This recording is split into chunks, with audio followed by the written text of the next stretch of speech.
Olá, estamos aqui em mais uma TV Platão, nesta quarta-feira, com mais um tema importante, um tema de relevância para vocês que estão nos assistindo. E a gente já vai pedindo assim de antemão, já no início, para vocês compartilharem com os amigos, com as pessoas, porque o tema de hoje é muito bacana. Nós estamos aqui com a nossa querida Camila, a Camila Peternella Veltrini. Obrigada, Camila, por ter vindo. A Camila é nossa colaboradora aqui, nossa colega aqui do Platão, nossa nutricionista. E eu vou ler para vocês com calma a formação da Camila, depois ela vai explicar certinho um pouquinho dessa formação dela. Ela é formada em nutrição pela PUC do Paraná, pós-graduada em genômica, tem que falar até devagar, genômica fisiológica e nutricional, e mestre em bioética com foco na influência da publicidade no direito humano, a alimentação adequada de crianças e adolescentes. Afinal de contas, Camila, conta um pouquinho para nós da tua história, desse teu foco de atuação, porque depois, no nosso bate-papo, as pessoas vão entender, afinal de contas, qual que é o papel, qual que é a importância da Camila aqui conosco no Platão. Muito bem. Boa tarde a todos. Eu comecei a nutrição, eu sempre me identifiquei muito com as questões de saúde, sobre alimentação, e acabei entrando na nutrição. E esse foco até mais infantil veio dentro da faculdade. A minha pós em genômica, a genômica na verdade é a relação que a gente tem da nossa genética com a alimentação. Então, como o nosso gene influencia as questões alimentares, fisiológicas alimentares, e o inverso também, como a nossa alimentação pode influenciar os nossos comportamentos genéticos. Tá? E daí, logo depois eu fiz um mestrado em bioética, mas fui caminhando assim, desde a faculdade. Já me surgiu esse interesse em estar estudando, em estar me aproximando dessas questões voltadas para a infância, que surgiu tanto o meu trabalho de conclusão de curso, foi voltado para a área da publicidade, como isso influenciava a alimentação da criança. E daí para o mestrado eu também trouxe isso. Então, dentro da bioética eu estudei a influência da publicidade na violação do direito humano à alimentação adequada de crianças e adolescentes. Então, fazendo uma análise publicitária mesmo da televisão, principalmente, e vendo como que isso podia influenciar negativamente as escolhas alimentares da criança e como acontecia essa violação desse direito. Essa palavra violação, ela é forte, né? E a gente lembra realmente nos anos 80, 90, talvez por causa dos programas infantis que havia à época, que eram muitos, havia muitas propagandas para crianças de muitos produtos, mas também tinha dos alimentos e hoje a gente tem essa consciência, né, Camila? Que certamente nossos pais não tinham, né? Muita coisa aconteceu na nossa, a Camila é de uma outra geração, foi minha aluna inclusive, bem mais jovem que eu, mas os nossos pais e avós fizeram muita coisa, com boa intenção, mas com falta de conhecimento, Antes de nós falarmos, do ambiente escolar, como é que funciona essa história de se preocupar com essa violação? O que, por exemplo, seria uma violação a esse direito pela publicidade infantil? Então, hoje a gente tem uma realidade que a criança está inserida dentro do mercado capitalista muito forte. Então, se a gente voltar desde lá da Segunda Guerra Mundial, a gente teve um processo de industrialização e as indústrias vieram empacotando seus produtos, exatamente. E de um tempo para cá eles passaram a perceber que a criança, hoje, ela é considerada um consumidor muito forte. Então, ela pega a criança como um consumidor principal.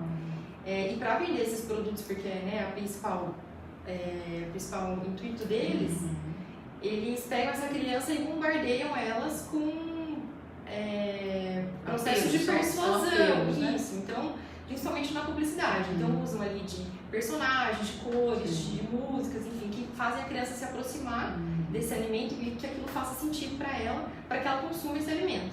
Então, a partir dessa despreocupação, na verdade, até de propósito para fazer esse tipo de comportamento, acaba criando uma violação nesse direito, porque a criança ela não tem um senso crítico necessário para entender o que está acontecendo, o que ela está assistindo. Ela se torna uma presa, Uma presa fácil.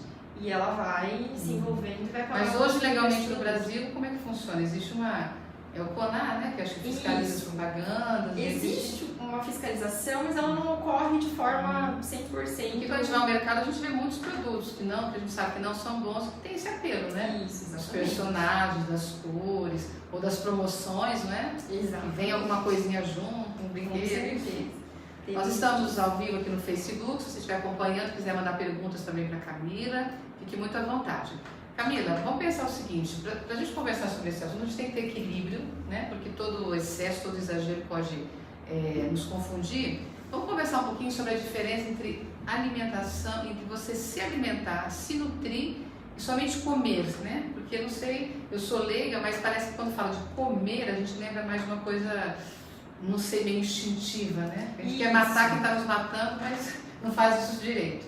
Muitas vezes a gente, né, se a gente pensar, a gente come a todo momento, mas a gente nem sempre está se nutrindo, a gente nem sempre está se alimentando. A gente sempre fica cheio, né? Até feio falar, né? Tô cheio, falo, meu Deus, que coisa feia falar isso, tô cheio. É que tá ligado até meio no modo automático. Assim. Então, quando a gente pensa em nutrição, se alimentar, a gente tem que pensar que a gente está nutrindo o nosso corpo. Então, de alimentos que tragam a energia necessária, todos os nutrientes necessários para que ele funcione da melhor forma possível. Isso tem a ver com o teu estudo, que, por exemplo, existem instruções dos alimentos que fazem bem, mas depende da genética. Então, se a pessoa for fazer um estudo a fundo, pode ser que nem, mesmo aquele alimento saudável, talvez ele não, até que ele não seja bom para mim, mas o meu corpo vai absorver, assim que a gente fala. Hoje a gente sabe que existem muitos comportamentos genéticos que acabam um pouco seletivos, então tem alguns componentes alimentares que a gente considera que é bom para todo mundo, mas que algumas pessoas, na verdade, quando ingerem esse alimento, não tem esse comportamento positivo. Pode ter até uma reação mesmo. Sim. Que ele não vai entrar nesse mérito hoje, lógico, mas das intolerâncias, das alergias, né? Esses são exames que são feitos. Sim, são exames genéticos. Para poder saber que a gente acaba de substância. Isso mesmo. E Camila, a gente sente também uma dificuldade grande, às vezes, de lidar mais com adultos para algumas questões do que com crianças e adolescentes, né? A gente já tem falado em outros temas sobre isso também, que às vezes vão combinar que nós somos bem mais difíceis que a meninada. Como é que é feita essa abordagem, já pensando um pouquinho no ambiente escolar, de falar de alimentação saudável, né? Sem parecer piega, sem parecer que está querendo catequizar, mas de falar de boa alimentação que está ligada à saúde, né? Quero que você fale disso também. Se a gente primeiro fala com o adulto, para que a criança receba, né, talvez do pai ou da mãe, do responsável, ou se talvez comece o trabalho com a criança, porque ele também vai levando isso para casa. Eu acho que os dois pontos são muito importantes. Aqui, né, dentro do ambiente escolar, a gente trabalha com uma educação nutricional muito forte, até um foco específico, até vindo dessa questão dessa sociedade de hoje. Então, a gente tentar conseguir ensinar a criança num processo de aprendizagem mesmo, para que ela entenda sobre a alimentação, como ela reage à alimentação, os sentimentos que ela tem com relação aos alimentos, para que ela aprenda cada vez mais cedo a lidar com isso e a fazer escolhas melhores, né? Então, e assim, o nosso comportamento a longo prazo, ele é aprendido principalmente na primeira infância. Então, por isso que a gente tenta sempre começar quanto mais cedo, melhor. Mas é muito interessante, assim, que a gente faz a abordagem com a criança, mas a gente também não pode esquecer que a criança depende do pai, da mãe, do responsável, né? Então, é sempre uma conversa conjunta. Então, a gente aqui na escola sempre trabalha com as crianças, né? Aqui a gente tem essa relação de educação nutricional, então de entrar na sala, de estar trabalhando com eles essa questão. De entender as rotinas, né? Porque quando a gente fala de alimentação, você já vai continuar o raciocínio, mas nós estamos pensando muito em rotinas familiares, né? Que a gente não pode também, né, bater ali no carimbo e dizer assim que se faz, porque aí você estaria ignorando essas histórias, né? Exatamente. E como eu falei, é um aprendizado. E todo aprendizado é um processo, né? Não adianta a gente chegar e querer exatamente fazer, né? Tábua das leis, né? Desce do monte, os 10 mandamentos da boa alimentação. Isso, infelizmente, não vai acontecer, né? Seria muito bom, seria muito fácil, mas não é assim que funciona. Então, a gente vem nesse processo de aprendizagem, tanto com a criança, tanto com o pai, né? E é legal falar sobre aprendizagem, porque assim, quando a gente nasce, a gente não nasceu sabendo comer. Então, é um processo de aprendizagem. Mas esse paladar definido, né? Eu sei que é salgado, eu sei que é doce. Isso. Então, da mesma forma que a gente pode aprender a comer, a gente pode reaprender a comer, né? Nesse processo todo. Então, a gente vai trabalhando sempre com questões assim, é muito importante dizer assim, quando a gente faz algumas abordagens, quando a gente até muda algumas questões aqui, né, da escola, a gente tem que deixar muito claro assim, que a criança não está em dieta. Né? A palavra dieta, né, me corrija se eu estiver errado, mas ela é bem pejorativa, não é? Meu Deus do céu, porque parece que tem uma carga de sofrimento, de início e fim, né? Porque quem é que consegue manter-se numa chamada Uma dieta. dieta.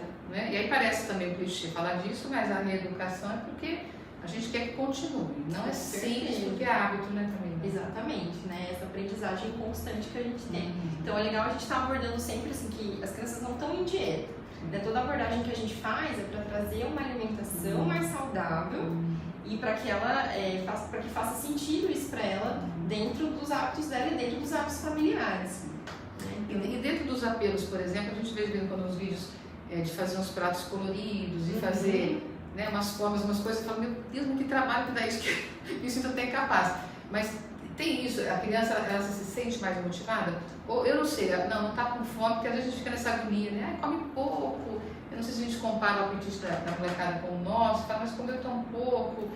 Né? Como é que se mede isso? De quanto a criança vai comer, se respeita, se insiste? Sim, é importante respeitar. Acho que cada criança também tem seu momento, tem seu desenvolvimento, a gente precisa estar sempre prestando atenção como que é esse comportamento alimentar dela e sempre motivando. Né? Aqui mesmo no colégio a gente tem várias aulas de culinária, então a gente faz muitos desenhos com alimentos, com frutas. E tá manuseando também acaba já ajudando. Isso, com a intenção principalmente de que eles provem. Então às vezes eles têm um receio, têm né, eles são muito seletivos em provar, mas a partir do momento que eles provam, é gostoso, que é a nossa cena com os filhos, né? Que a gente fica falando o tempo todo, quando eles falam, eu não gosto. Né? E tem alimentos que às vezes a gente vai acabar experimentando quando adulto mesmo, porque eu me lembro de alguns também que eu dizia não gostar, um dia, por algum motivo, acabei experimentando e acabei gostando, né? Mas existe, desculpa, não pode pegar. Existem alguns estudos que mostram que a gente tem que provar em torno de 8 a 10 vezes o mesmo alimento. Quantidade de dias também, né? Que o paladar demora.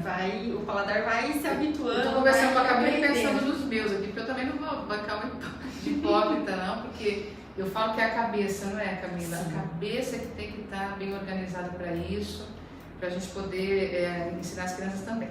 Bom, tem que ter uma parceria entre escola e família, a gente sabe disso, porque escola e família trabalham em sintonia, as instituições.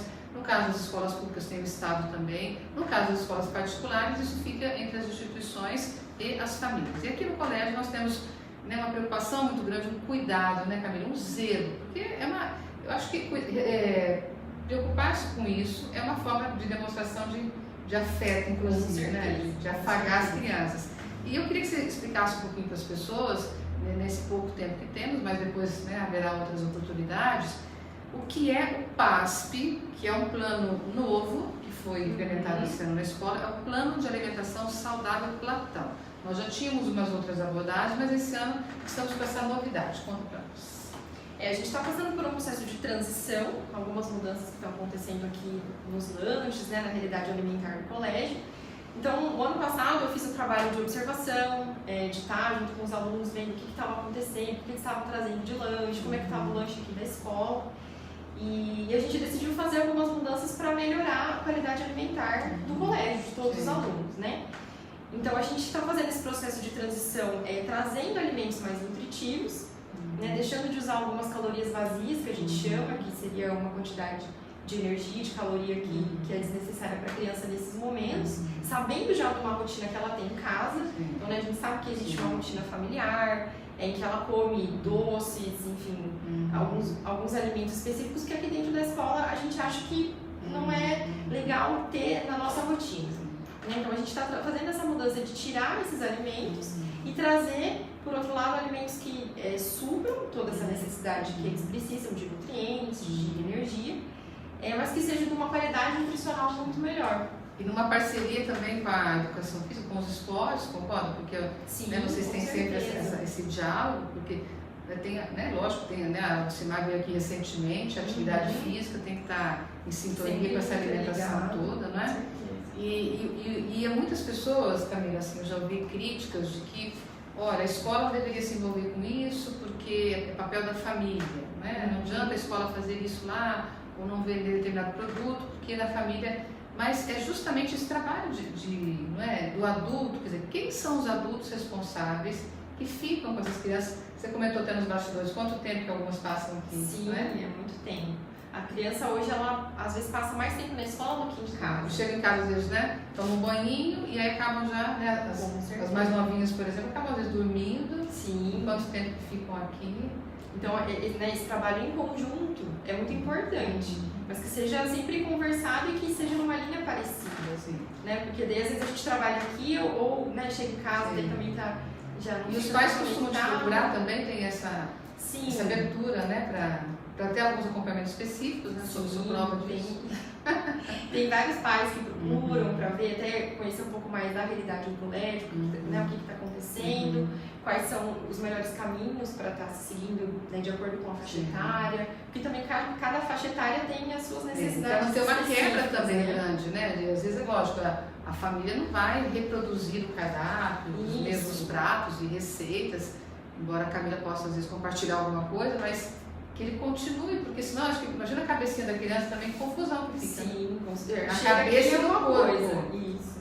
Muito bem. Chega em casa completamente diferente. Isso. E a gente fala muito disso tudo, Camila, sempre ligando à saúde, não é?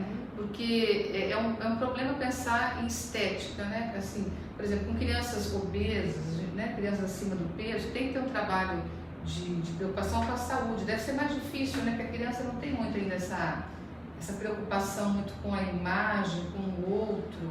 Isso está muito ligado à alimentação, né? Fazê-la entender que ela tem que comer melhor, comer menos, né? Em alguns casos é a quantidade também, não é? Sim, na verdade até hoje a gente sabe muito mais assim o que a gente precisa fazer. Talvez as crianças um pouco menos, né? Mas assim, elas sabem, a gente entra em sala de aula, elas falam, né? A gente tem que comer menos açúcar, a gente tem que comer quantidades menores. Mas é muito difícil fazer essa transição, né? De saber e de ter o comportamento. Então a criança, por isso que a gente sempre fala em aprendizagem, né? É sempre um ensinamento. Que é uma coisa que demora, que não é, né, nada miraculoso. Você vai entregar um cardápio e ela vai assimilar muito rapidamente. Sim. E é sempre pensando mesmo na saúde, né? E pensando na saúde, assim, às vezes a gente fala, né, da questão da obesidade, que é uma coisa mais visível. Então se a gente vê uma pessoa que tem um sobrepeso, uma obesidade, a gente já sabe, claro, existem fatores multifatoriais para que aquela doença aconteça, assim como as outras doenças, mas a gente tem que sempre lembrar que existem muitas pessoas que têm uma alimentação muito inadequada e têm, teoricamente, um peso normal, né, mas alguns estudos mostram que até 40% dessas pessoas que têm pesos considerados normais têm os mesmos distúrbios metabólicos que uma pessoa doente com obesidade, por exemplo. Porque há pessoas que são magras, há crianças, né, que são magras e vão fazer exames, então tem problema de colesterol alto, justamente, uma carência nutritiva, né? E aqui na escola isso funciona para o lanche, são os lanches de manhã, tarde, almoço, como é que isso funciona na prática no dia a dia? Eu sei que depende da criança, que fica algumas meio período, algumas o dia todo, né? A gente tem crianças que ficam no período da manhã, algumas crianças que almoçam aqui também com a gente, que ficam no período integral, algumas almoçam e vão embora. Então a gente tem esses 3 momentos de alimentação. Então, no lanche da manhã, no lanche da tarde e no almoço. E daí, para toda essa mudança, a gente está sempre acompanhando, né? Então, de ir na sala, de tentar comer com a criança as coisas novas que a gente está propondo, no almoço também está tentando sempre incentivar e estar comendo junto com ela, porque isso faz toda a diferença, assim, ela se sentir apoiada nesse momento de uma coisa nova, né? Então a gente tem esses 3 momentos de experimentos alimentares que tem um dado muito legal, assim, que se a gente fizer as contas considerando um dia com 5 refeições, até os 18 anos a gente vai ter em torno de 33 mil experiências alimentares. Então, se a gente pensar... Até os 18, você calcula. Imagina isso a longo prazo na vida. Então, se a gente começar isso muito cedo, quer dizer, imagina a criança fazer 33 mil experiências alimentares ruins, né, que sejam de uma qualidade negativa, mas se a gente começar bem cedinho, até os 18 ela vai estar bem e depois vai estar melhor. Que ela possa ter a opção, porque eu acho assim, qual que é o papel da escola? Como você falou, oferecer, né? Oferecer as opções, estimulá-la, e para que aí, aos pouquinhos, eu imagino que ela vá tendo essa condição da escolha, né? Porque aqui quando vocês oferecem os lanches do almoço, ela tem ali algumas opções para que ela possa fazer essa escolha, né? Exatamente, e a escolha é legal quando a gente fala para ela ter esse senso crítico, porque assim, aqui na escola a gente tenta fazer o mais certo possível, mas lá fora ela vai ter, né, ela vai ser exposta a todos os tipos de alimento, então que ela consiga sair daqui, mas lá fora ela consiga olhar e saber o que é melhor para ela, ou em que momento ela deve comer determinado alimento, né, se é uma exceção, se é uma rotina, o que seria melhor para ela em questões de saúde mesmo. Eu li uma vez que no Brasil há pessoas que ainda, né, crianças que, né, morrem por desnutrição em algumas comunidades, infelizmente, mas que realmente os problemas ligados à obesidade são muito, assim, né, porque as pessoas não é que elas não têm acesso, elas têm, né, quer dizer, alguém passa fome, alguém, né, quem morre de fome no nosso país? Lógico que tem as pessoas que têm as carências, mas às vezes é o contrário, né, as pessoas morrem e padecem de um excesso de comida. Isso. Mas aí porque se você sai qualquer grande centro, até cidades pequenas, para você, quer dizer, qualquer copo de refri, um copo, né, aqueles salgadinhos fritos, é um valor acessível, né, e a pessoa come, quer dizer, foi a refeição do dia, foi o almoço. Exatamente. Quanta coisa por trás, né? Sim, e essa transição epidemiológica, assim, ela é muito nítida hoje. A gente tem passado por esse processo de mudar, né, de ter um índice muito alto de desnutrição no passado, e hoje esse índice diminui muito e aumentar muito a obesidade. Tanto, né, antes também era muito mais presente em homens e mulheres, e hoje a gente tem um índice muito alto em crianças, cada vez mais cedo. E que tem uma relação também com o sedentarismo, concorda? Naturalmente, principalmente da atividade física, que a professora Lucimar e toda a sua equipe estão sempre estimulando, porque nós precisamos oferecer as condições de alimentação e que o exercício físico também venha no complemento para a gente poder, né, falar. Muito bem. A gente quer deixar claro que toda essa nossa discussão tem a ver com saúde, que as questões estéticas, né, Camila, de autoestima, tem um peso muito, usando a palavra peso aqui. Por quê? Porque a nossa relação com o espelho, ela importa, não é? Crianças, eu não sei a faixa etária, eu não lido com crianças, não é a minha faixa etária, né, como professora, mas a gente sabe que em algum determinado momento ela pode se sentir um pouco mal por causa, né, de estar com sobrepeso. A gente sabe que não é a coisa mais importante, mas se a criança se sentir, né, o adulto tem que fazer interferência, mas que é preciso priorizar a saúde, porque os padrões não podem ser perseguidos de uma maneira assim desequilibrada, irracional, porque aí vem, né, gente, nós vamos falar disso hoje, mas os transtornos, né, alimentares. E esse ponto é muito importante porque às vezes a gente também está numa vida tão corrida e automática que às vezes a gente não percebe o comportamento da criança. E aqui na escola, às vezes a gente vê algum comportamento, fica um pouco de olho, de não querer comer, ou de ser seletiva demais em alguns grupos alimentares. E é legal estar levando isso também para casa, né? Para que os pais fiquem sempre atentos para evitar algum tipo de problema. A internet oferece, né, canais no YouTube e, né, perfis no Instagram muito bons de profissionais como você, capacitados, instruídos, estudaram, que tem conhecimento para nos ajudar nisso tudo, mas também tem muito charlatão, tem muita gente querendo vender remédio, vender produto. Eu até fiz uma brincadeira no Face essa semana, uma piada sem graça, né? Mas que eu vi muito por aí, chá para secar a barriga. Tem muitos. Eu vi uma faixa. Muitos. Gente, eu falo que eu faço isso com a minha toalha de banho, eu consigo secar minha barriga, o povo está tentando usar chá. Eu fico falando, gente, aí você fica até preocupado, imaginar que um adulto vai achar que ele vai tomar um chá, que lógico, é diurético, sei lá, tem faz alguns benefícios. Benefício, óbvio, né, gente? Mas essas coisas, e até hoje há pessoas que querem essas propostas de 15 dias, perca não sei quanto, né? E aí perde todo o raciocínio lógico, né? Existem muitas dietas da moda que a gente chama, né? Existem vários tipos de dietas que em algum momento assim, elas vão fazer você perder peso, sim. Mas não é um hábito que você cria. É o que a gente perde, a gente acha, né? Isso, a gente perde, a gente acha. Exatamente. Muito bem. Camila, no nosso prazo está infelizmente encerrando, mas eu vou deixar aqui também né, falar com as pessoas, qualquer dúvida que as pessoas tiverem, né, os pais dos nossos alunos e também pessoas que têm interesse, né, a Camila também está nas redes sociais, né, Camila Petenella Veltrini, dúvidas, e para quem quer conhecer, né, às vezes algum pai, mãe ou responsável de algum aluno do Platão que ainda não conhece esse plano essa proposta do plano de alimentação saudável, Platão PASP, pode entrar em contato também com a nossa equipe, que a Camila vai tirar todas as dúvidas, né? Porque às vezes existe uma inquietação na família. Claro, sair da zona de conforto é sempre... Isso. E aí, gente, vocês olhem para a Camila e olhem para mim e vejam que vale a pena, tá? Fazer tudo que ela está falando. Eu vou deixar todas as frases aqui. Essas frases que na verdade nem tem autoria na internet, mas que são muito boas para a nossa reflexão, que tem a ver com o nosso assunto. O corpo alcança o que a mente acredita, porque a gente tem que, né, primeiro resolver aqui para o restante sentir, e essa é ótima. Toda vez que você come, você está alimentando doenças ou se prevenindo delas. no tanto que as nossas escolhas, né, Camila, sempre sejam de alimentos que nos ajudem a não ficar doentes. Isso mesmo. Muito obrigada, viu? Eu que agradeço. Você é ótima. Prazer. Olha só, na próxima quarta-feira, a nossa convidada é a professora Linier Beatriz Ruiz Aymon. Ela é coordenadora do programa de pós-graduação em Ciência da Computação da UEM e nós vamos tê-la aqui conosco, vamos conversar sobre as mulheres na engenharia, sobre ciência, vai ser um papo muito bom também. Nós agradecemos a presença de vocês, a participação e continue conosco na página do Platão, tem muitas novidades por aí e até quarta que vem.